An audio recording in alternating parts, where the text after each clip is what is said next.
केला बेचने वाली चुड़ैल। एक बार की बात है, जादूपुर नाम के एक गांव में करतब दिखाती एक औरत एक रेड्डी के लिए गांव में आती है।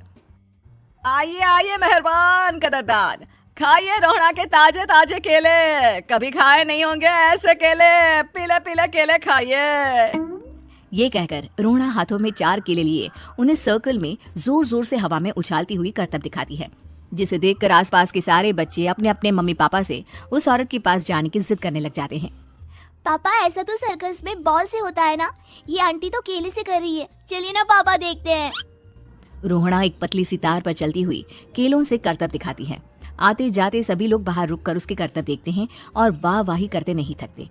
जैसे ही एक आदमी पास आकर उसे पैसे देने लग जाता है, तब वो कहती है, अरे नहीं नहीं साहब, मैं करतब तो बच्चों के मन को बहलाने के लिए करती हूँ, धंधा तो मेरा केले का है। पीछे देखो मेरी रेड्डी, जो भी मेरे केले खाएगा मेरी तरह चुस्त दुरुस्त और तंदुरुस्त हो जाएगा। पता चलता है क्या कि मेरी उम्र 55 की है। अरे पर ऐसे ठंड के मौसम में कोई केला क्यों खाएगा? ये ऐसे वैसे केले नहीं है साहब, ये शरीर में गर्मी देते हैं, ठंड को दूर भगाए, जो भी रोहिणा के केले खाए। पापा, अगर मुझे केले नहीं मिले तो मैं घर नहीं जाऊंगी। तभी उसके पापा कहते हैं कि बेटा, केले ठंड में कभी गर्मी नहीं देते। ये सब कहने की बातें हैं, सामान बेचने का तरीका है इनका।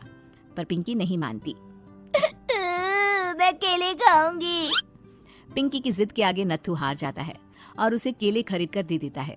पिंकी खुश होकर केले घर ले आकर खाती है। अब मैं भी करतब करूंगी, कितना मजा आएगा, जादुई केले। पिंकी पहला केला खत्म भी नहीं करती कि वो बेहोश हो जाती है। दूसरे केले से एक काला धुआं आता है और रोहना चुड़ैल बनकर बाहर निकल आती है। मेरे भूतिया केले बच्चे न खाए, ऐसा हो ही नहीं सकता।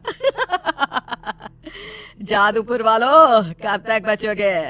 आ गई हूँ मैं रोहना, जिसका कोई नहीं कर सकता सामना। रोहना पिंकी को गोद में उठाकर काले धुएं में कहीं गायब हो जाती है। शाम के वक्त नत्थू घर लौटता है और पिंकी को घर में ना पाकर उसकी माँ से कहता है, माँ पिंकी कहाँ है? अरे बेटा, उससे तो तू सुबह करतब दिखाने ले गया था ना, फिर कहाँ वापस आए तुम दोनों? मुझे लगा तू उसे अपने साथ मंडी ले गया होगा। हे भगवान, मेरी बच्ची कहाँ गई? मैं उसे घर ही तो छोड़कर गया था माँ। नत्थू गांव के घर कोने में अपनी बेटी को ढूंढता है, पर उसे वो कहीं नहीं मिलती। परेशान होकर आके रो रो कर नत्थू हिम्मत हार कर घर लौट आता है। अगली सुबह रोहना फिर से करतब दिखाने आती है और इस बार पिंकी की तरह रोनी केले खरीद लेता है। 50 रुपए दिए थे पापा ने, सारे पैसों की मैंने केले खरीद लिए हैं। अब मैं भी आंटी की तरह ही करतबबाज बन जाऊंगा। यही सोचते हुए रोनी केले खाता है और पहला अकेला केला आधा खत्म भी नहीं करता कि चुड़ैल उसके सामने आ जाती है। मेरे साथ चलने का समय आ गया है रोनी। ये तो बस शुरुआत है, अब इस गांव के सारे बच्चे धीरे धीरे मेरे कब्जे में होंगे, एक बच्चा भी नहीं बचेगा। ये कहकर रोनी को गोद में लेकर काले धुएं में अदृश्य हो जाती है। इसके बाद हर रोज गांव में से कोई ना कोई बच्चा गायब होता, पर ऐसा क्यों हो रहा है किसी को भी समझ में नहीं आ पा रहा था। रोज की तरह अपनी बेटी पिंकी की तलाश में नत्थू गांव के एक तालाब के पास बैठा रो रहा था। कहाँ गई मेरी पिंकी? शकुंतला के जाने के बाद एक वही तो मेरा सहारा थी। अरे उसकी आत्मा कोस रही होगी मुझे कि मैं अपनी बच्ची को संभाल भी नहीं पाया। नत्थू ये कहता हुआ रो ही रहा था कि तभी तालाब में से उसे शकुंतला की आवाज सुनाई देती है। कहाँ थी तुम शकुंतला? हमारी बच्ची और सारे गायब हुए बच्चे रोहना के कब्जे में हैं। वो बच्चों को जो केले देती है उससे बच्चे बेहोश हो जाते हैं और उसके कब्जे में आ जाते हैं और वो उन्हें ले जाकर काली दुनिया में ले जाती है। पर वो ऐसा क्यों कर रही है? ये मैं नहीं जानती, पर उस दुनिया का रास्ता मैं आपको बता सकती हूँ।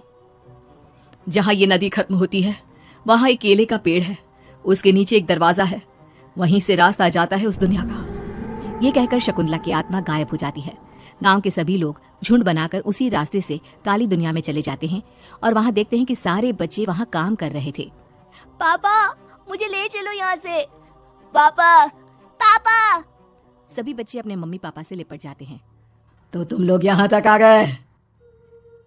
क्यों हमारे बच्चों को पकड़ लिया तूने? तुझे शिकार ही बनाना है तो ले, हम सब आ गए हैं, हमें खा ले। नहीं, मुझे बच्चे चाहिए, मेरे बच्चे के बदले तुम लोगों के बच्चे। क्या मतलब? मैं इसी गांव में रहने वाली एक औरत थी। केले की चोरी के इल्जाम में मेरे बेटे को गांव वालों ने इतना मारा कि वो मर गया। उसी दिन मैंने ठान लिया कि गांव वालों का भी वही हाल करूंगी। कुछ दिन बाद बेटे के चले जाने के दुख में मैं भी मर गई और मेरी भटकती आत्मा एक चुड़ैल बन गई। और फिर मैंने बदला लिया तुम सबके बच्चे छीनकर। बर्दाश्त नहीं कर पाए ना, सोचो मुझ पर क्या बीती होगी। हमें माफ कर दो रोना, पता नहीं ये किसकी गलती थी पर हम सभी माफी मांगते हैं। हमारी खुशियां लौटा दो, तुम भी तो एक माँ हो। गांव वालों की बात सुनकर रोना का मन पिघल जाता है और वो बच्चों को छोड़ देती है। उसके बाद काली दुनिया बच्चों के लिए जादुई दुनिया बन जाती है। अब कोई भी कभी भी वहां आ जा सकता था।